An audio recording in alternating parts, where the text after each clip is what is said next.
Hi, I'm Jim Turner, owner of Release Boatworks, and we're here today for our inaugural episode of Dock Walk. We're on the Manasquan River here at the Brielle Yacht Club, place where I grew up, 1 mile up the river, and this is what I used to do, what I still do. We walk up and down docks at marinas, looking at boats.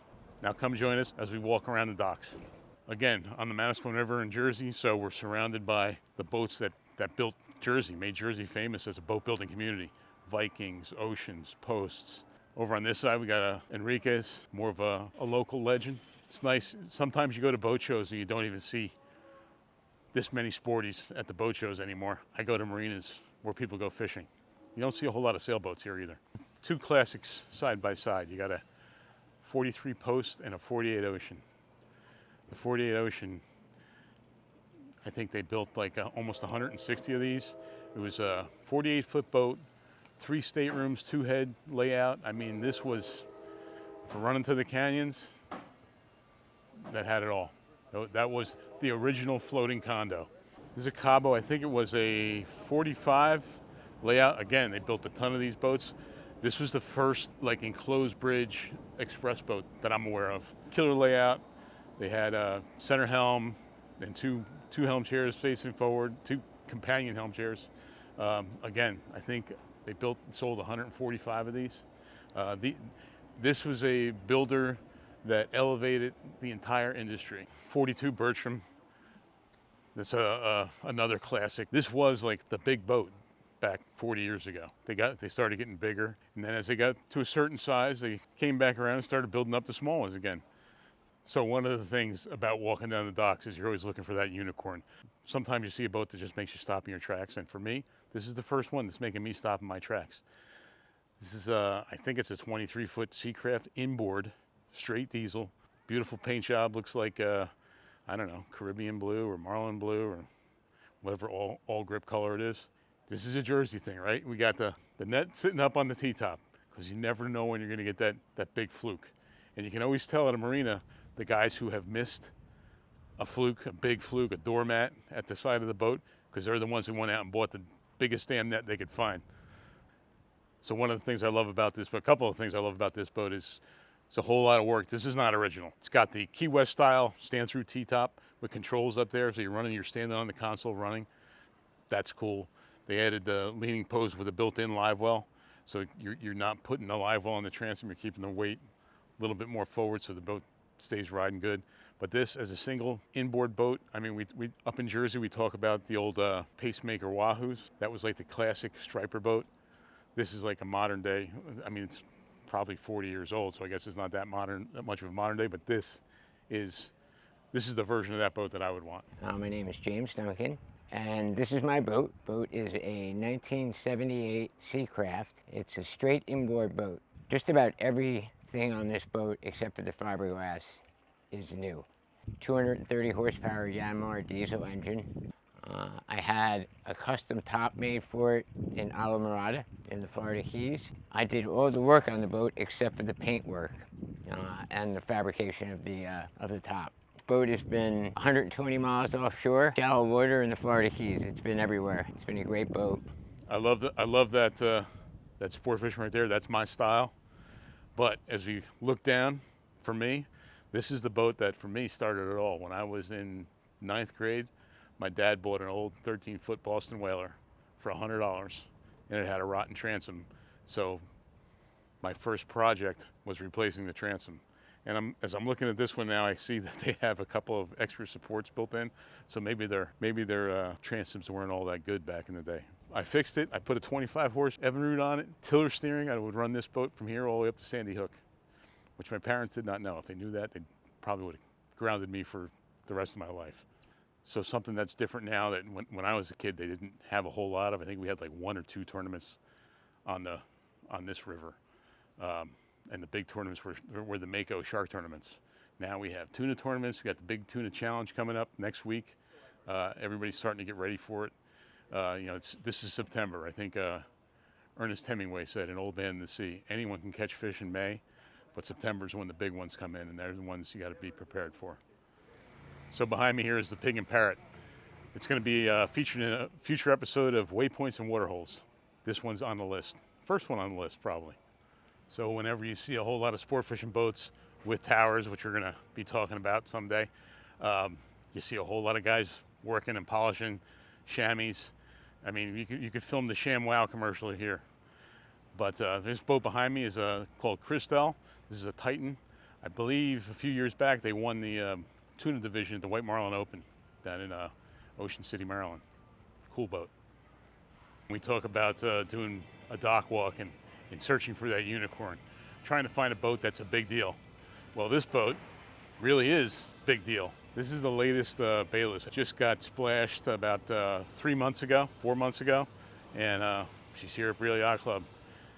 Love the vents, love the windows, the shape of these windows. Just, I think you can tell the quality of a marina by the pedigree of the boats that are in the slips. Pop-up cleats on the gunnels going around the side of the house. They're Acons. We use the same ones on Release. Looking here at a ultramarine anchor, same ones we put on our boats. Besides looking for unicorns when we're walking down the docks, I'm always looking for inspiration. How can I build a better boat? I'm always surrounded by great boats. I got a Viking, I got a Jersey Cape, a post, an old post, center consoles, big CVs, Hatteras. It's all here, and I try and learn something from all of them. But then you get the one that's, the ultimate inspiration, and that's the one that's right behind me. This Bayless, big deal. Found in every great marina in the world, 31 Bertram. I didn't have one, but this is what I started fishing on. About the same time I had that 13-foot Boston Whaler that's sitting over there, I used to go fishing every weekend in the Hudson Canyon on a 31 Bertram. We used to go run out Friday afternoon with twin gas engines, tie up to a lobster pot, come back Sunday afternoon. Yeah, it's cool. Which was just a lot less maintenance. And this boat is awesome. It's a turnkey boat, but I'm on this. This is my brother. He's the full-time mate. Oh, nice. This is my boss's boat. So all of my offshore time is on that, and then this has just been like a family ride around, inshore mess around. And How much? I'm asking 80. TAMD's Volvos in here then? Yep. Nice. 900 hours. Look at that. I don't feel crazy. No. And again, it went through professional reach, so like the windows are out, fully glassed in, glass tech deck. Electronics were upgraded 3 years ago. It's a whole glass tech bridge on there too, I think, right? Yep. So that's Glass Tech is a company down in Miami that redoes, specifically they redo a ton of Bertrams, 31s, and this one you can see that piece that looks like was a windshield. That's an insert from Glass Tech. They do this. First boat I fished on in Guatemala, 31 Bertram, named Classic. Fish killing machines. Look at the size of that cockpit on a 31 Bertram. I owned a 31 Contender. There's more room in that cockpit than the whole 31 Contender outboard boat. This is the machine.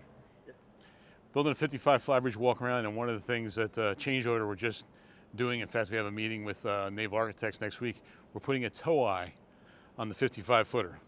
That's a tow eye on a 39 CV. This is a big boat to tow. This guy's going to tow his 55 behind his mothership. That's a different league than I've ever been in. That's probably a box of eels. If you come here at night and you have live eels, it's like what's the expression? It's like rolling a wine bottle through a drunk tank. The bass are just going to jump all over that. So growing up here on the Manasquan River, a lot of guys became professional fishermen. Pretty sure, I'm not 100% sure, but I think this is my guy that I grew up with, Bob Matthews. I think that's his 31 Bertram, obviously fully restored. Another gem. You don't see a whole lot of 31 Bertrams with teak covering boards in that good a shape. So I love the way he has the little rocket launcher, not high glossed, just to match the covering boards. Again, cool boat. This is the Bahia Mar, I think, is the model of this boat. The way it's elevated up. This is Bertram's 31 Express. Cool boat. Same house as the classic 31 that we just saw. There we have a beautiful Carolina custom. Not exactly sure what kind it is. Love the paint job. It's that two-tone metallic paint. Again, a really cool boat. I don't think that's a faux teak tow rail. I think that's a real teak tow rail. If it's faux, the guy did a great job. So when I was a kid, we had a center console. Back then, there was Mako, there was Aquasport. That was pretty much it. This is a 19-foot Mako. We had one of these. Did a lot of fluking, bluefish. The other boat that you would see once in a while, and again, it was a unicorn, but Hydrosport made a 25-footer with like metal flakes the size of tarpon scales in it, and just, you know, that thing would be running out the inlet, and it had twin 225 Evinrudes on the back of it, and it was like a race boat. But now, as we go down the docks, you just see you talk about the evolution of boating. I mean, there's more. My grandfather had an expression, you know, there's more of those than Carter has liver pills. I don't know what that means, but it means that there's a lot of them. Now you have everything. Now Boston Whalers making center consoles. Regulator, of course, is huge.